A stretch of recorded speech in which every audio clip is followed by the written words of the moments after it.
r/AskReddit. Medical professionals of Reddit, when did you have to tell a patient, "I've seen it all before," to comfort them, but really you had never seen something so bad, or of that nature?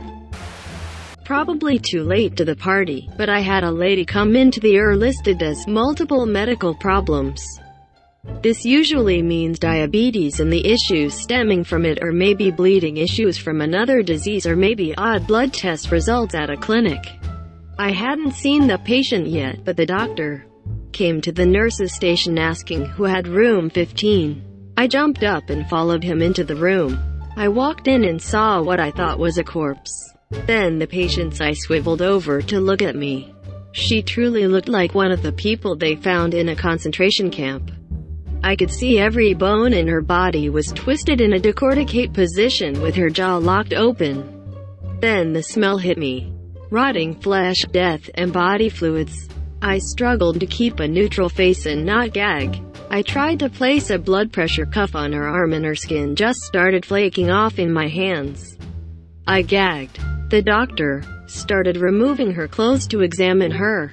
Her feet were black to the ankles. Her hip bones were poking throughout her skin and were black.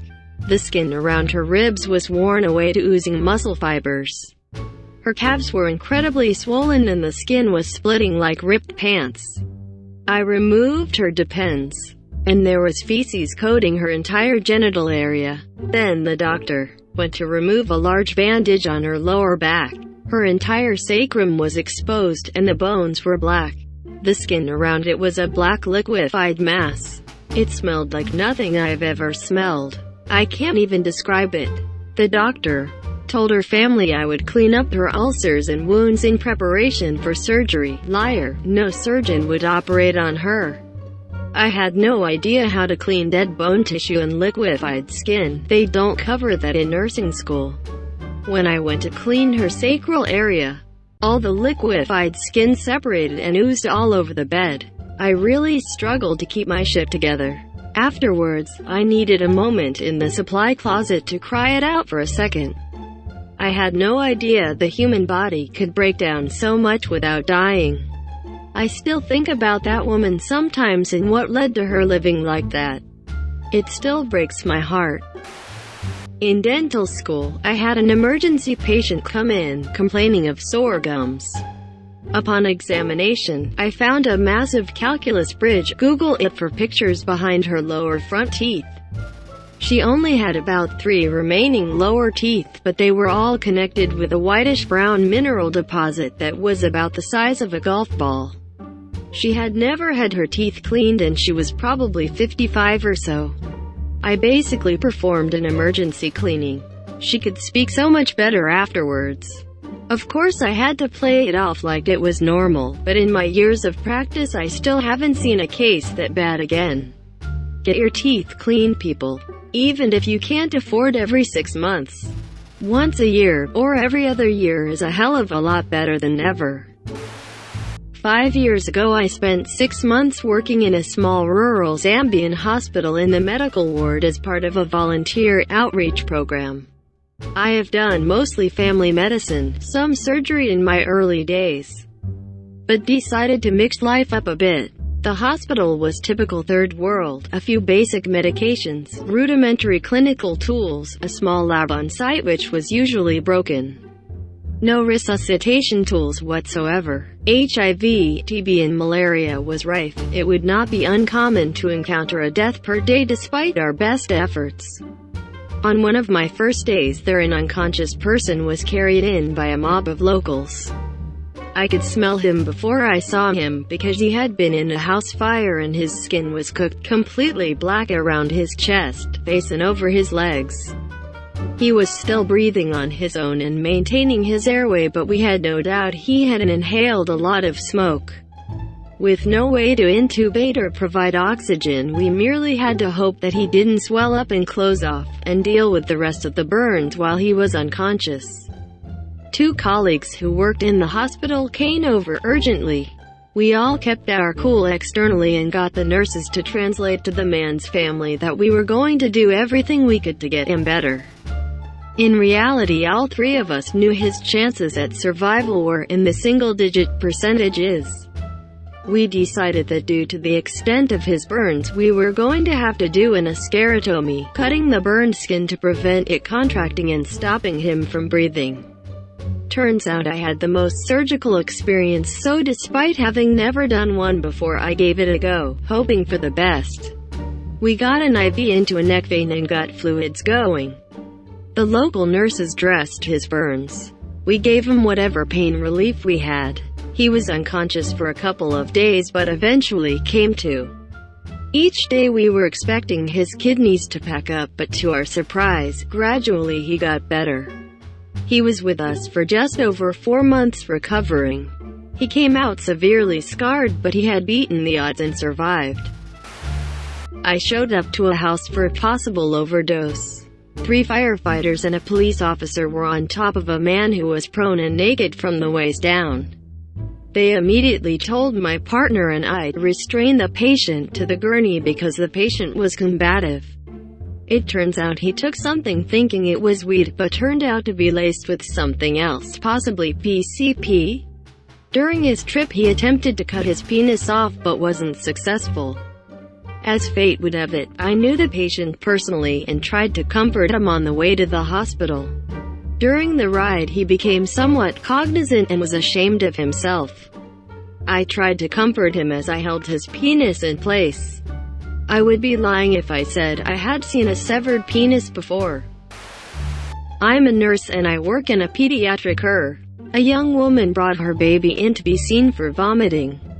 I asked her to put the baby on the scale. While on the scale I noticed a strong odor of bug spray, so I asked about it. Mom, a roach crawled into her mouth, so I sprayed a little Raid in there. She said it matter-of-factly like it was no big deal.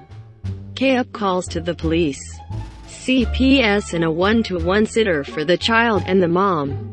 When all was said and done, the baby was fine and turned over to her grandmother, so no worries there. I have no idea what happened to the mother. I don't believe she was intending to hurt the child. I think she was just butt-ass ignorant. A roach crawled into her mouth. Foul. Just foul. That poor kid deserves better. I worked as a mental health tech to get through undergrad. 15F in the adolescent ward claims to have swallowed a staple. But whatever.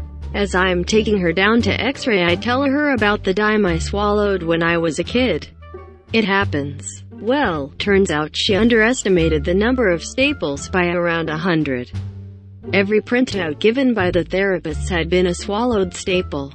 She had gotten staples from the other kids. The x-ray of her abdomen looked as if it were a weird staple-y snow globe.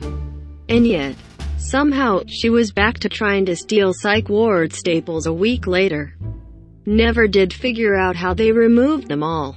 Never did figure out how they removed them all. With a staple remover. Not medical professionals, but we were the patients.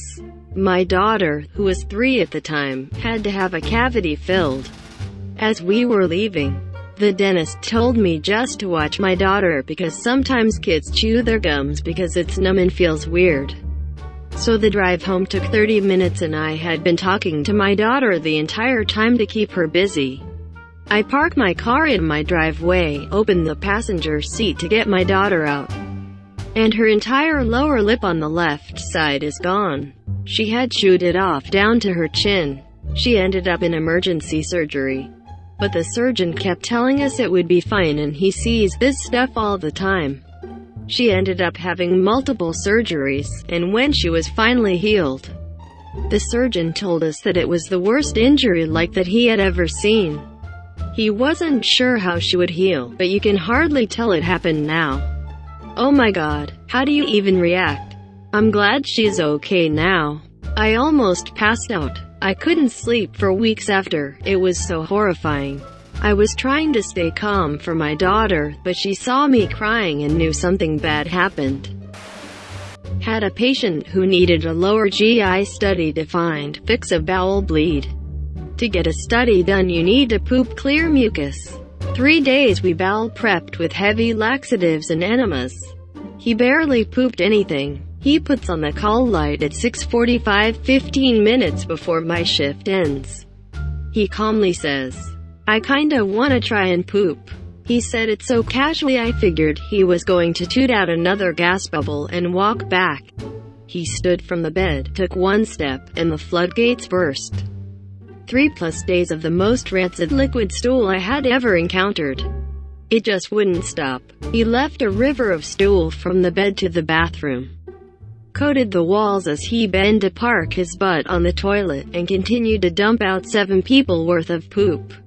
In my 9 years, I have never seen that much come out of a person. He was not a large man. He was so embarrassed, but I just kept my face as solid as possible, grabbed half the linen closet and 3 packages of Cavi wipes, and sopped it up. Told him this happens all the time. Edit. Thanks for my first gold. Edit to my edit. Thanks for my first platinum and all the kind words. I love what I do. Lots of stories, many already covered by others. I will share this particular story with my legs crossed. Motorcyclist came in after someone left-turned without checking. He had gone over the hood, slid and somehow somersaulted, landing on his ass sitting up. He slid across intersection mostly on his ass, getting serious road rash. Luckily he was only a block from hospital and ambulance. They packed him and bring him to the ER. We end up cutting off his chaps and jeans and begin the cleanup of gravel and sand embedded in his thighs and ass when all of a sudden, his testicles fall out of his scrotum. He had basically sandpapered a hole in his scrotum while skidding on his ass. The attending pauses, grabs the saline, irrigates scrotum and nuts, fondles them back into place while humming. I handed him some gauze to pack the wound and smiled at the patient who was under a local. Then I went on break when fetal and dry heaved. Edit. Thank you for my first gold. While humming. This seems to be a common trick for doctors. Till, not the worst, is always the worst, and if the doctor hums you're pretty much shit out of luck. Someone way up in the thread says they, as a medical professional, hum because apparently it suppresses your gag reflex. The more you know. Worked in a heart procedure lab that helped try to get rid of bad heart rhythms. A prisoner came in for a last-ditch effort to help his failing heart and had developed a condition called ventricular tachycardia. Setting the patient up and looking at his rhythm, heart, it looked pretty bad. Before we got started he grabbed me on the arm and said, "I'm scared. Is it going to be okay? We have very talented physicians here, sir. And they do this all the time." The ventricular tachycardia was set off during the procedure and deteriorated into ventricular fibrillation. We were able to resuscitate him, but he never woke back up. Comfort your patients, folks. One guy had a penis inflammation. Was like 14 inches long and 6 wide. I could practically sense the pain. My aunt started her nursing career in a county hospital, which means you get all the homeless folks. A guy came in with the whole of the back of his leg and butt utterly and very deeply infested with maggots. He just hadn't gotten around to coming in earlier, he said. The depressing thing is that while it was a first for my aunt, it was by no means the last. Apparently it's more common than you'd think. You know what's weird? Maggots actually keep you clean.